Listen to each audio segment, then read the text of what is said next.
And Khanyiso Tshwaku is an accomplished sports journalist covering multiple sporting codes, including cricket, rugby and football. Now, the News24 Senior Sports Reporter was recently lauded at the South African Sports Awards as the Sports Journalist of the Year, with the awards being held this past weekend at Sun City. This bearing further testament to his consistency, brilliant reporting and impact that he has had in the industry. Now, as he continues to celebrate his latest achievement, Khanyiso joins me now in studio to unpack the state of South African cricket. This as we look ahead to the ICC T20 World Cup that will be taking place next month. Khanyiso, thank you so much for making time for us here on the AM Report. And the place to start is congratulations on the SA Sports Journalist of the Year accolade. Thank you very much. It's much appreciated. Now, I'm not going to give you too much time to rest on your laurels and celebrate, because there's a pressing matter here that many have been speaking about, and this is following the announcement of the T20 squad to campaign for South Africa, and that is, are we transformed enough? There's been the conversation around that having one black African in the squad in Khanyiso Tshwaku, and in 2024, some are saying this shouldn't be the case. And it shouldn't. But then again, you need to look at whether the issue is systemic. Are there black batters being produced by the domestic system? The simple answer at the moment is no. When you look at the recently concluded Cricket South Africa Provincial T20 tournament, there's only 3 black batters in the top 20. Andee, it's Sibonelo Makhanya and Khaya Zondo. So 3 out. So, and none of them are actually in the top 10. So now, where do you start your selection base? And then you also need to look at whether are these batters also participating in the SA20, which is probably now the bigger the bigger T20 tournament, where all the players are put in a pot from where they then fight for selection. The short answer of that is no.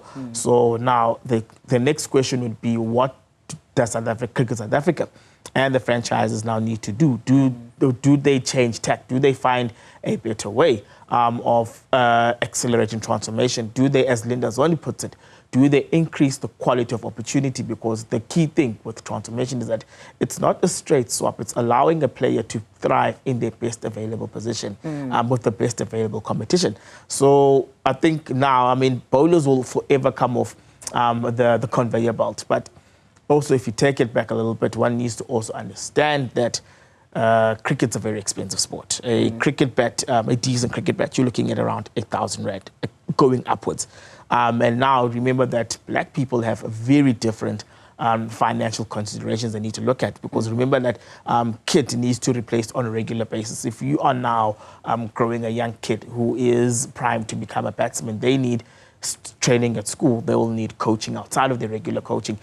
Batting itself, I mean, from a bowling perspective, bowling boots, your ball, it's a far more cheaper exercise within cricket.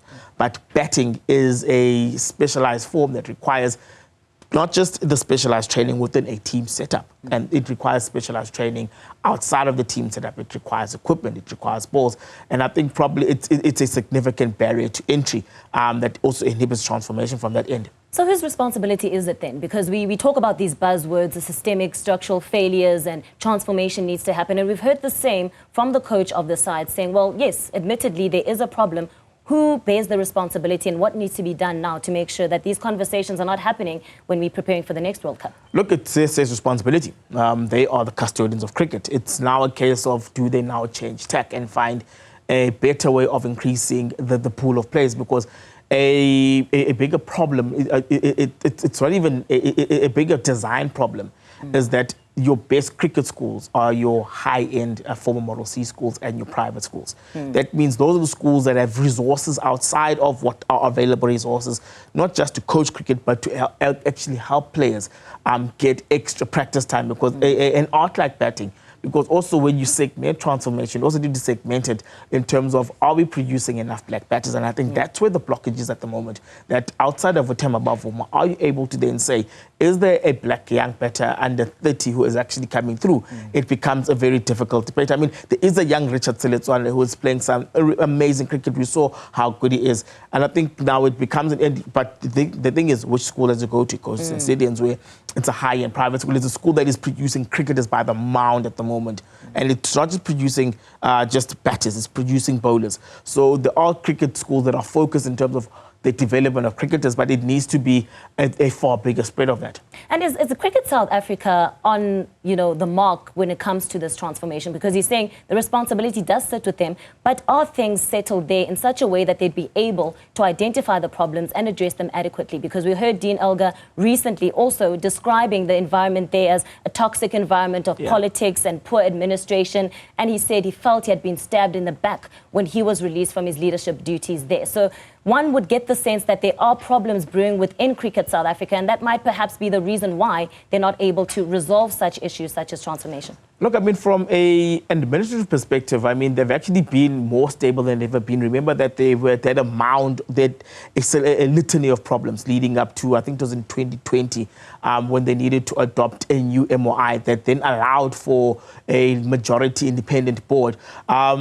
The stab in the back is actually a different story altogether, because it then speaks to whether the conversation between him, the director of cricket, Inokunkwe, and the Red Ball coach, Shukri Conrad, was a clear one in terms of what they are actually looking for from a progression perspective. So, but I think from a cricket, because the transformation issue falls under cricket services. And Edward Khoza probably would be an even better person to actually explain where the Cricket South Africa's parts are at, because they've put in steps to try and resolve transformation problems, but clearly now with the output at the high end, because whatever you do at grassroots level, the net result will be seen at the high end, because there are young black batters who are actually doing well at the under 16 week now and the under 19 week, but then the turnover from under 19 through and from under 19 up, because now that's where the passing and the failing of the groundwork actually then starts to show through.